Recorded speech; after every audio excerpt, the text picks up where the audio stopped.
The Psychedelic Report. Psychedelic drugs have played their part in America's long, strange trip toward an understanding of mind-altering drugs. The Psychedelic News. Leading physicians, scientists, and experts share their wisdom about psychedelic medicines and healing. 50 years ago, psychedelic drugs were at the center of America's counterculture. The brightest minds in psychedelic medicine. The Psychedelic Report.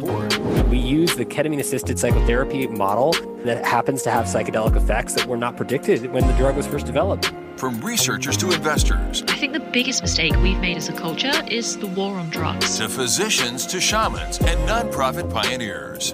Psychedelic drugs. Recent research suggests some of them could have legitimate uses. The Psychedelic News brings you diverse perspectives from the front lines of this exciting movement. The Psychedelic Report.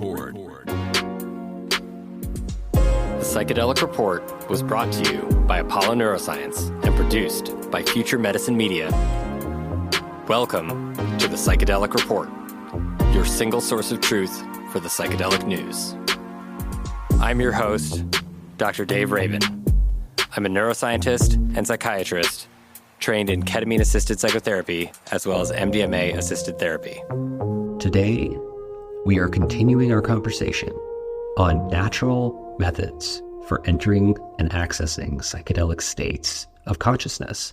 This feature today is focused on sexuality and intimacy, relationships and connection, and all the ways that we can access psychedelic experiences through a healthy sexual life, and all the things that maybe we should have been taught as children, but weren't taught about sexual education and sexual health. I'm joined today by good friend and colleague, Dr. Amy Killen, who is board certified in emergency medicine with over 10 years of direct patient care experience. She's been practicing anti-aging and regenerative medicine for more than 5 years. She's a fellow trained in anti-aging and regenerative medicine through the American Academy of Anti-Aging Medicine and has done extensive additional training in aesthetics, platelet-rich plasma and stem cells, bioidentical hormones, nutrition, fitness, and sexual health. She has spoken internationally about platelet-rich plasma and stem cells, as well as sexual health and longevity and skin health. She also teaches physician training courses and outlining current best practices for using regenerative medicine in aesthetics and sexual optimization. Amy Killen, it's so great to have you with us today. Thank you so much for your time. I'm so happy to be here. It's always fun talking to you.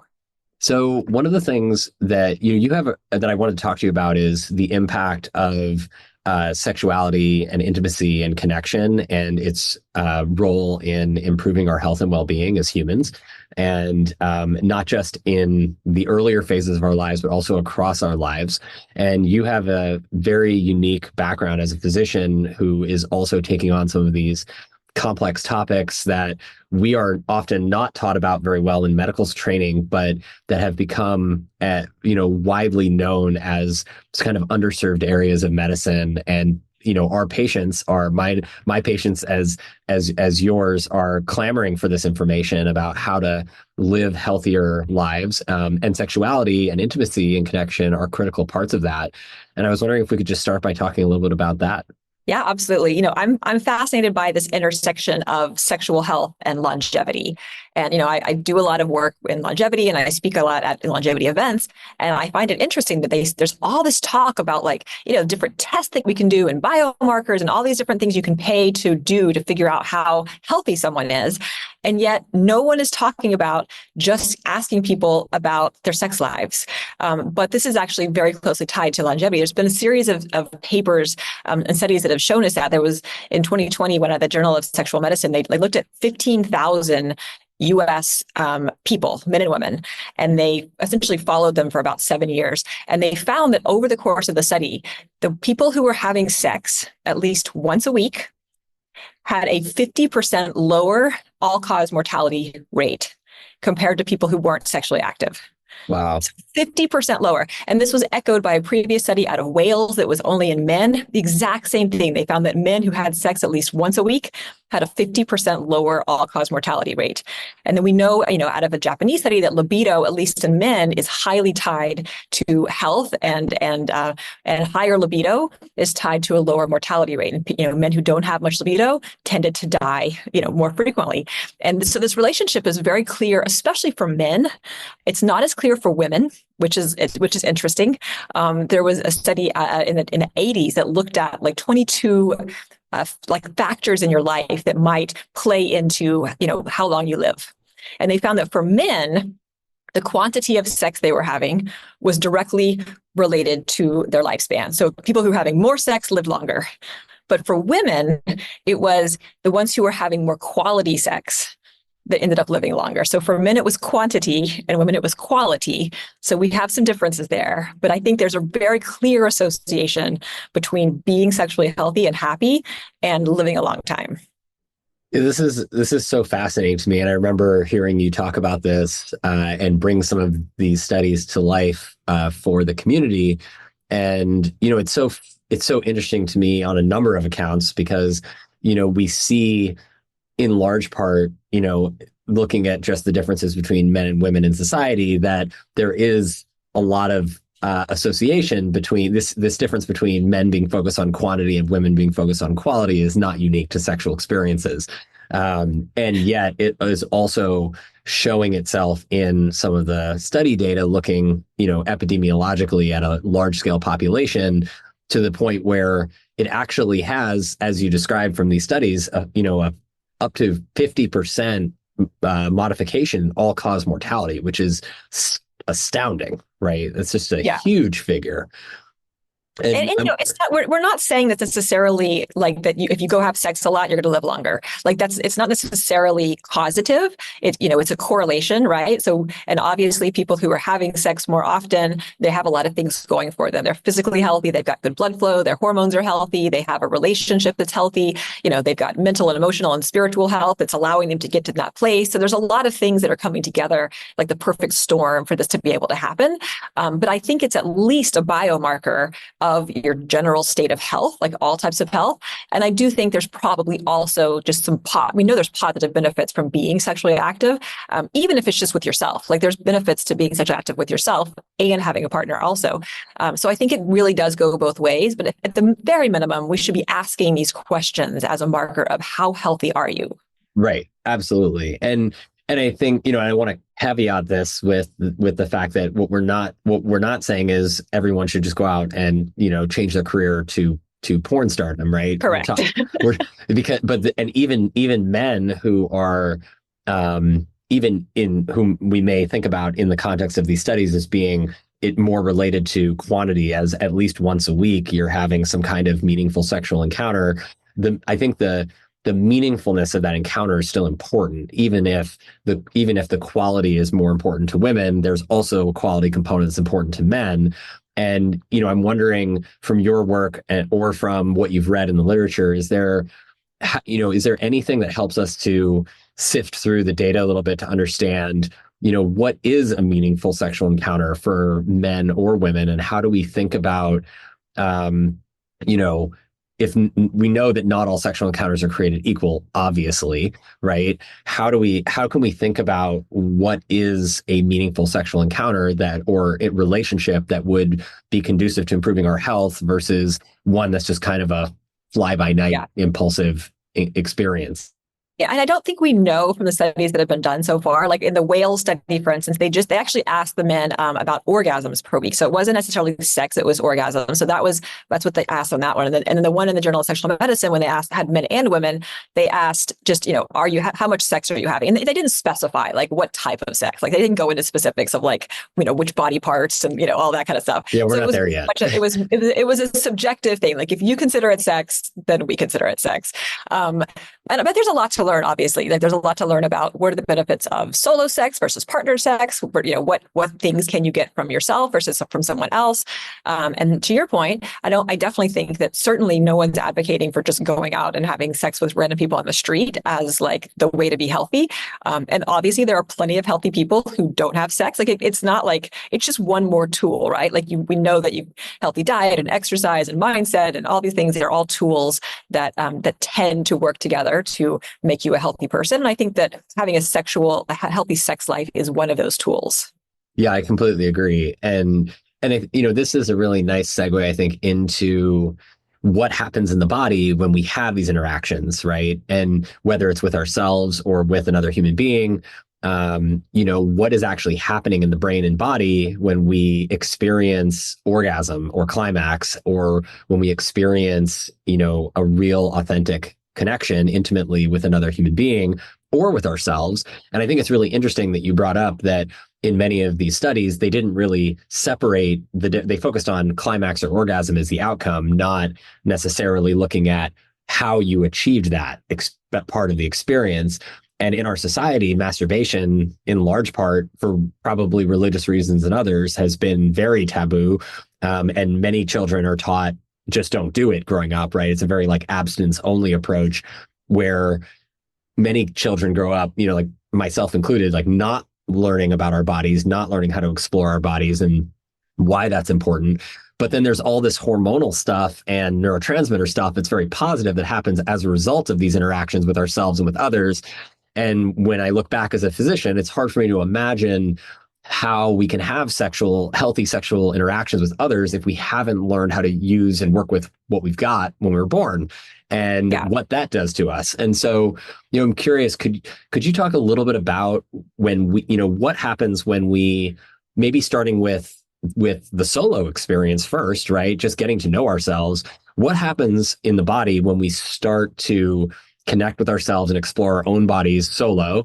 And then how does that get amplified by bringing somebody else that we love and trust into the equation? Yeah. And I will say some of this we don't know for like we can't necessarily differentiate some of this, but we know that like, in terms of sort of the sexual arc, that there's a number of neurotransmitters and hormones that are involved. And this happens whether you have a partner or not. There's probably some differences in like the ratios, but, you're basically, you've got your dopamine, which is, it's the wanting hormone. It's like you're excited for something good that's happening. And, we see this, of course, going up if you're a gambler or if you're eating delicious foods or you're taking cocaine or like there's all these things that increase your dopamine. So that is going to happen with sex. Making money. You get making money. You get endorphins, which is like the runner's high, so like it's like it's hitting all your opiate receptors. And so all of a sudden your pain is going away and you're feeling good and you can just fly. And so that's happening kind of as you're ramping up to orgasm. And then as you kind of reach orgasm, you also have oxytocin getting released and you have serotonin getting released. So this is the bonding hormone. And this is also the, I'm super content with my life hormone. And so I tell people like, all these things happen, like in order to kind of replicate this in your real life, you'd have to like go for a long run with like a puppy strapped to your chest while snorting cocaine and taking Prozac. It's like all the things they're hitting in that one, those few minutes. And so it's this amazing cocktail of like self-soothing awesomeness that I think is really helpful. It's a great way to self-soothe. Like if you're having a bad day, like make it better, and whether like we don't necessarily know like the ratios and how they change when you have a partner. I think if you have a partner, probably your oxytocin is a little bit higher than if you're by yourself. Like there's things like that make sense to me, but I don't know if we've actually shown that. I haven't seen studies that have shown that yet. Yeah, it's a little hard to measure in the lab. But I think we do know there are certain similar, I think the same neurotransmitter and hormonal systems you're talking about, the endogenous opioids are natural pain molecules that we make, the endogenous cannabinoids, our own natural anti-inflammatory molecules, the dopamine, the serotonin, the oxytocin, the endorphins, all of these things get released even from solo experiences. Yeah. And it seems from what we know about touch physiology and the way that we feel good just by being touched in a soothing way by another human being that we trust is amplifying of all of those systems, right? Yeah. Yeah. And so, with that kind of, one of the things that kind of brings me back to is the idea of how, being that this is the Psychedelic Report and we talk a lot about how intimacy can activate psychedelic states, right? You brought up that one of the ways that some of the activities we'd have to engage in to induce these states, if we weren't getting it from intimacy, would be, going for a long run with a puppy strapped to your chest with cocaine or MDMA or something like that, that's boosting all those same neurotransmitter systems. But we can do this naturally, and we can all get there. Like, we were all born with the ability to access these states of what we might call higher consciousness or higher connection to self, and which also has these tremendous health outcomes and benefits. And it really brings me back to this notion of the way we think about sexual education in the Western world, which is seemingly really backwards and old school. Like, would you say that based on what we know today from the literature, that we need a complete revamp of how we think about educating humans about sex? Oh, totally. And I was trying to think of her name, but a few years ago, I think she was like an attorney general or something that was, she was asked about masturbation and whether that should be taught in schools.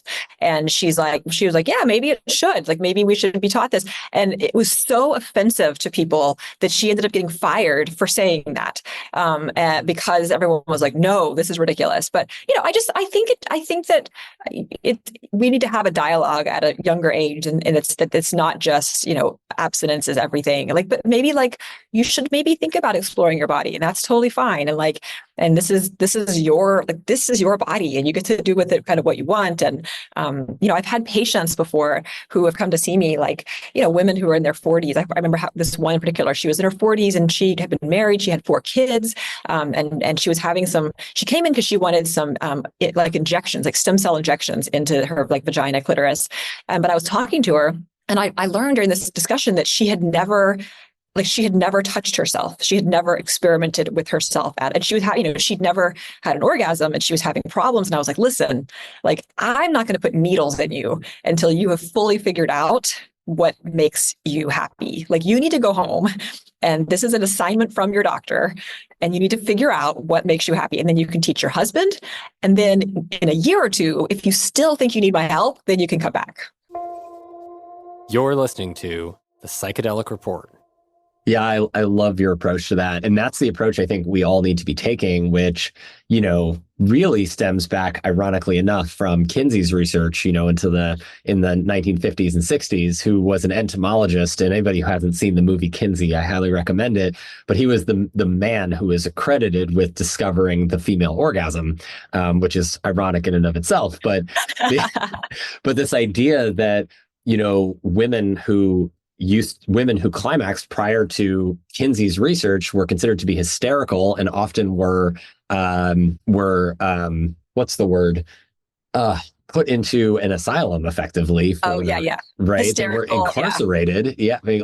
For hysterical incarcerated women who couldn't control themselves, because they were seeking these ecstatic states of bliss and connection and joy and pleasure, as if pleasure is such a bad thing, right? And that in a lot of ways, I think that is so much at the core of our dysfunction as a society around sexual experiences and psychedelic experiences in general, because when they're done right, they are inherently pleasurable. And yet many of us were brought up in this Judeo-Christian kind of upbringing where pleasure is actually not okay, or if it's too much pleasure, we shouldn't be experiencing it because there's something wrong. Right? Why should we get pleasure when so many other people in the world are suffering? And yet the contrary to that is that the world suffers less when we're all having pleasure, and we need to share that with each other. That's part of the core part of being human. And we also have to feel safe to experience pleasure.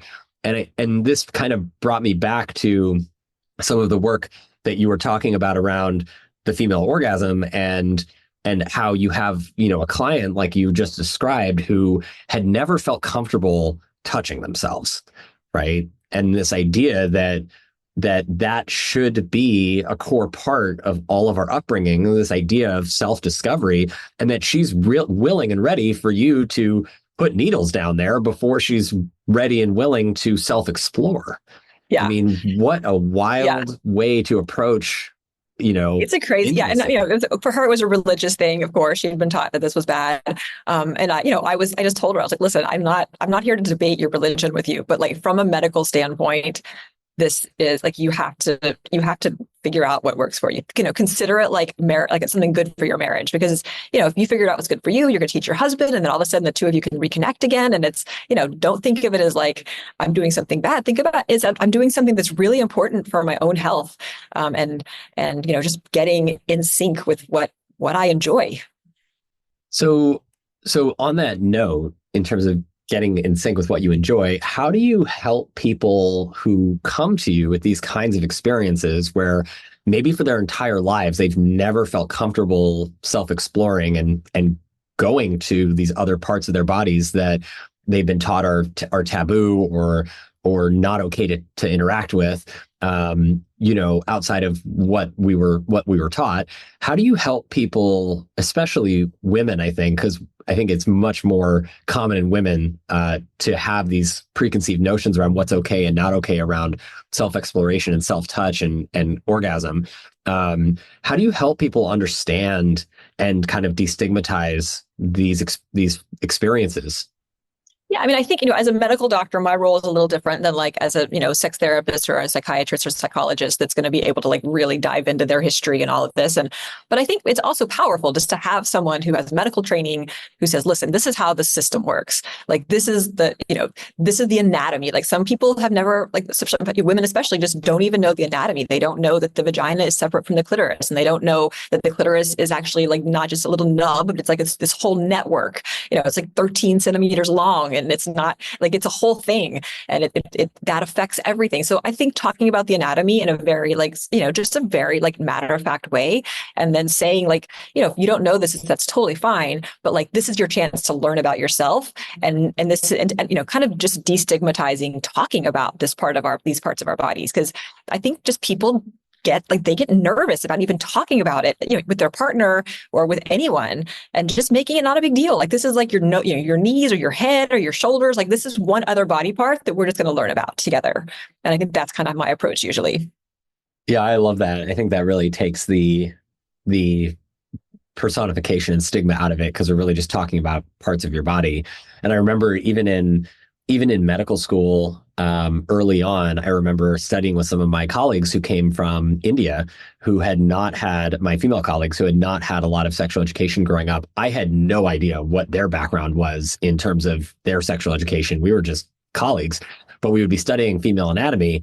And I can't tell you how many women that I was studying with who had no idea what the clitoris was. And we're in medical school, right? This is, I mean, this is wild.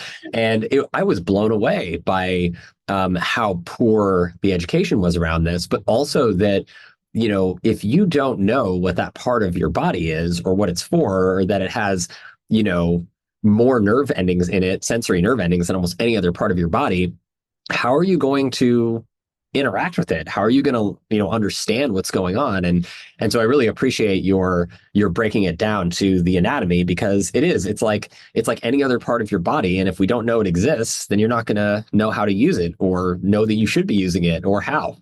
Yeah. And only 25% of women will have an orgasm from just, penetrative sex alone. Like, the rest of them need the clitoris to be involved, like directly involved. And I think that's also a big misconception, right? Like, you watch like porn or whatever, and people are just like, hammering it away. And it's like, you're just like, oh, that must be how it's done.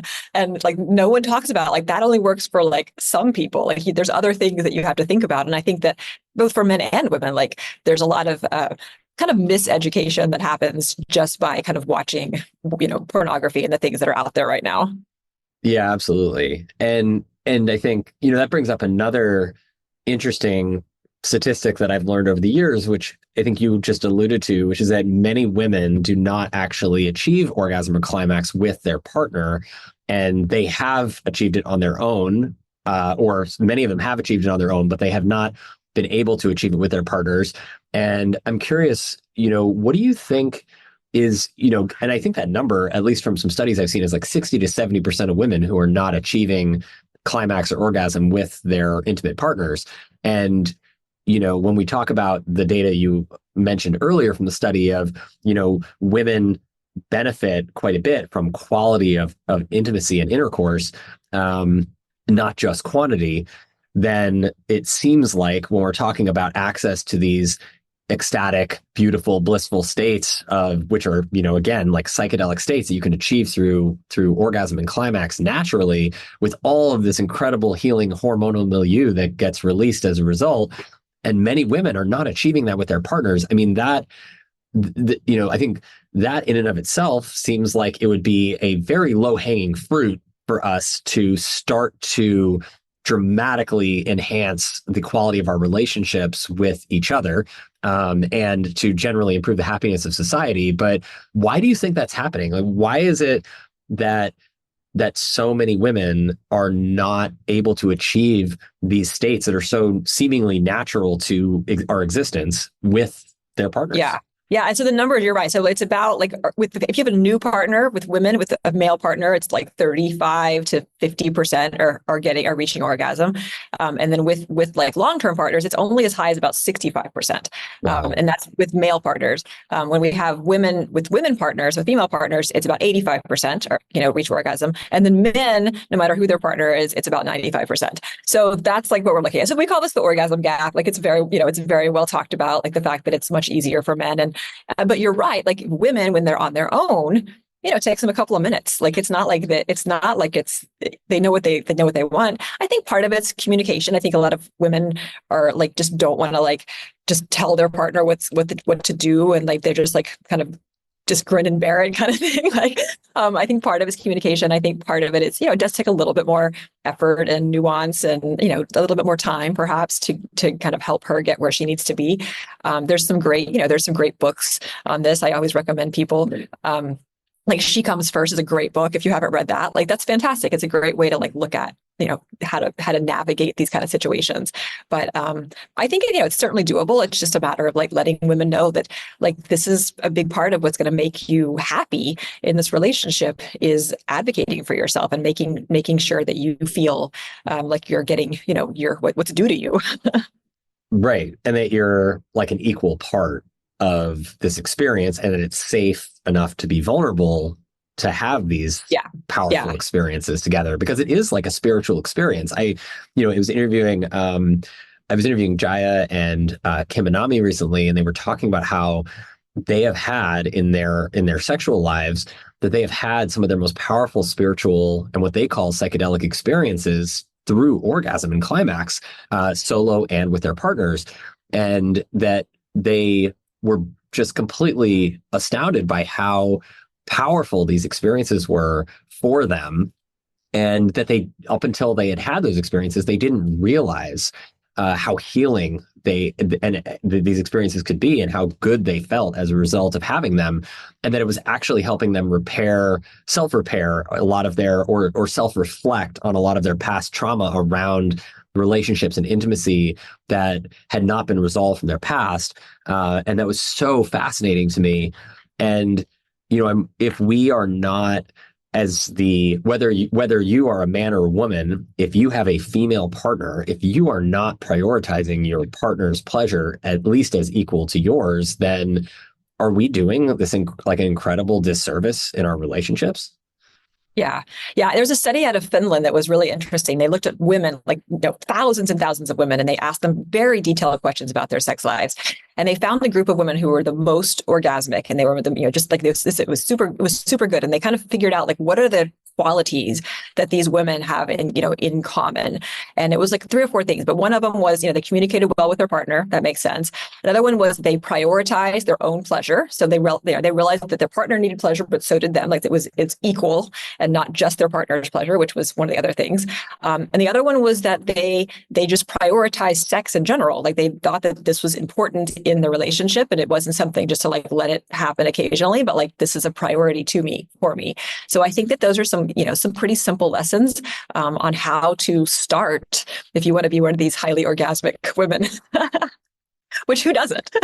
Right. I mean, when we're talking about this as having so many health benefits in life, we should all be doing this more often, right? And then it's how do you, I think those are like three really great tips of how do you actually set the foundation to get there? Because a lot of it has to do with how prepared we are going in, not just as women, but also as men to mutually satisfy one another, right? And the attitude that we come in with, is it okay to do this, right? Is it okay to allow myself to feel good? Am I safe enough to feel good?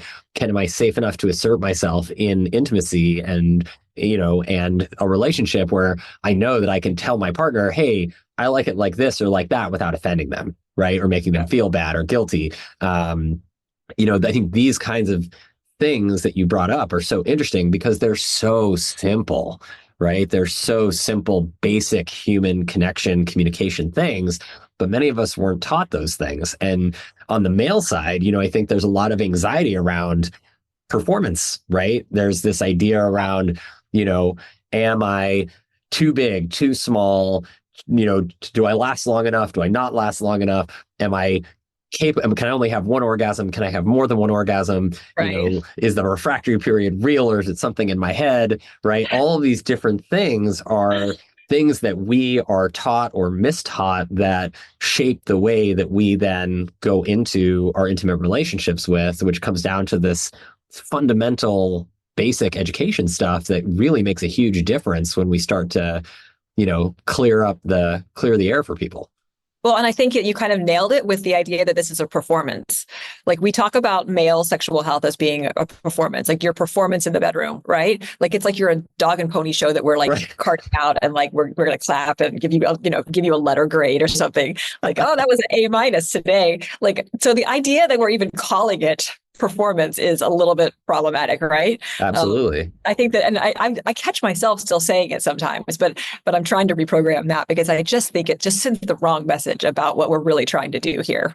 Yeah, and that goes back to the language, right? And that if we're using the wrong words to describe what it is that we're experiencing together, like this is mutual shared joy, ecstasy, pleasure. It's not I'm performing for you or you're performing for me or I'm entitled to this and you're entitled to that. Right. This is a shared mutual experience of love and affection. And that takes all of this performance pressure and performance anxiety kind of out of the picture, which is really important. And then it starts to unlock all these things that we were capable of that we didn't necessarily realize. And I think one of the things that I've learned over the years from working with a lot of folks and couples who have had issues with sexuality and relationships is, the idea that they're, especially on the male side, that male anxiety around performance actually contributes to a lot of sexual dysfunction.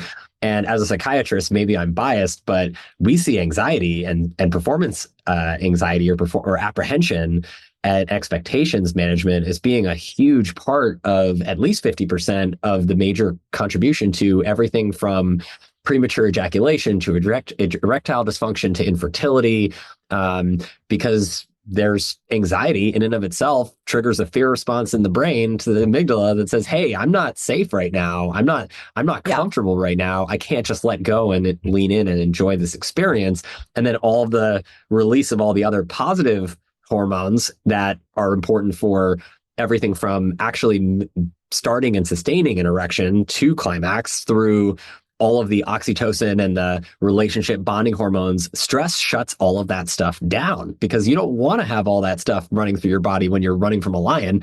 So, right. So like we evolved to shut that stuff down. So I think there's this really interesting balance that is happening where we have to feel safe, but a lot of what we've taught is actually, and the language we've been taught to use around sexuality is actually contributing to a lack of safety in intimacy, whereas intimacy, ironically enough, is probably one of the safest, most beautiful, loving experiences we can all have. You're listening to the Psychedelic Report. Yeah. And I think you and I just talked about before, you have to, obviously the whole sexual relationship, there's sympathetic and there's parasympathetic. So you have to have the excitement and the fight or flight and this is exciting, but then you have to have that safety piece. And the fight or flight is easy. Like we all we can get that. We're all under stress a lot, but the shifting into that parasympathetic, what I call the rest and receive state. So like instead of rest and digest, for me, like with sexual health, it's rest and receive, like opening your arms and being like, I'm ready to receive. compliments and pleasure and doting and affection. And you're like, I'm just ready to receive. And I think that that's really, really hard for both men and women, but to get in that place of just being totally open and relaxed enough to not be like in your head the whole time, like, thinking, doing, all of that. So that's something else. It's really a mindset thing, but it's important, I think, for sure.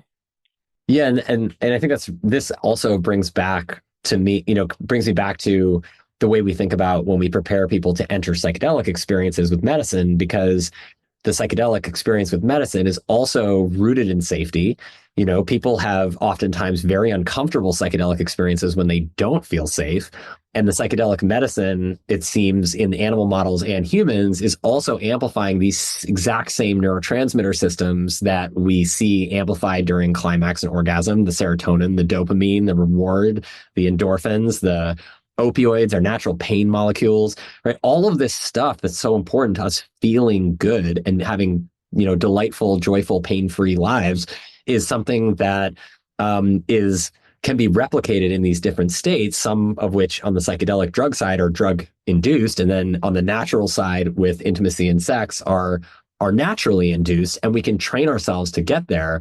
But there's so many similarities between these states. And even when you're talking about the autonomic nervous system, this idea between rest and receive versus fight or flight, there is a certain state we enter whether we're in a sexual experience, or I almost use the word performance. I know, I saw that. It's so ingrained, right? But when we're in that sexual experience with each other, or when we're in a peak psychedelic state in therapy and healing, or in flow, like you went for a run with your puppy strapped to you, right?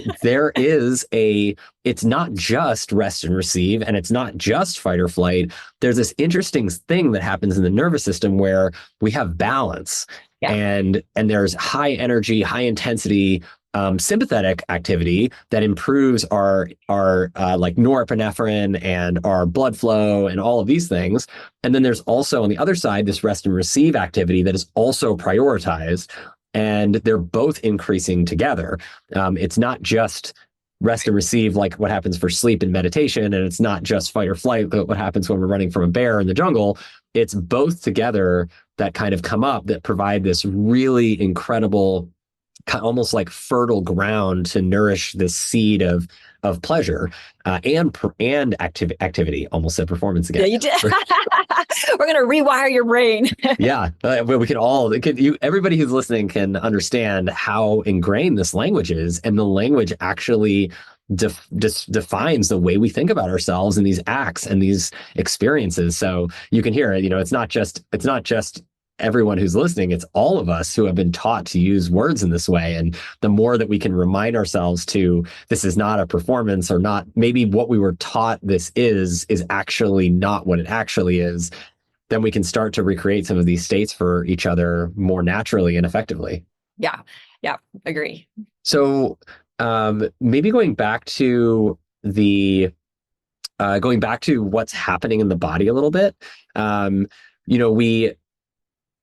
I think the studies that you talked about when we first started chatting today are really interesting, because our society now, more than ever in my memory, is focused again on longevity, health span, how long we live good lives. And, men in particular are known for being slightly more impulsive, more quick to act, and not necessarily like we're like the hunters of the tribe, right? And we have our strengths and our way of thinking about the world, and women have their strengths and their way of thinking about the world, and we complement each other very well, which is important, and we evolved to do that.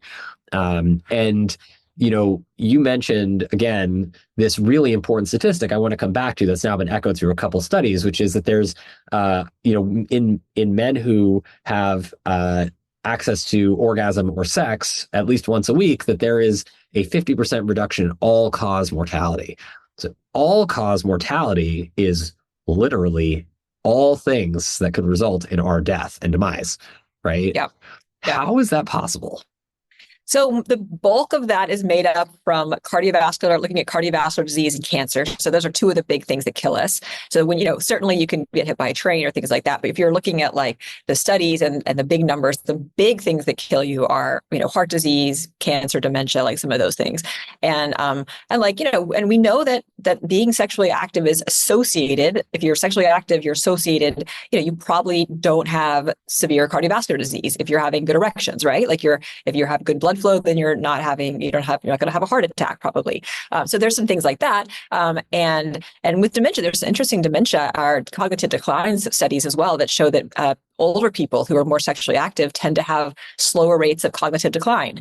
They see like less shrinking in their hippocampus. And so, again, I don't know if it's causative or if it's more of a correlation, but that correlation is definitely there.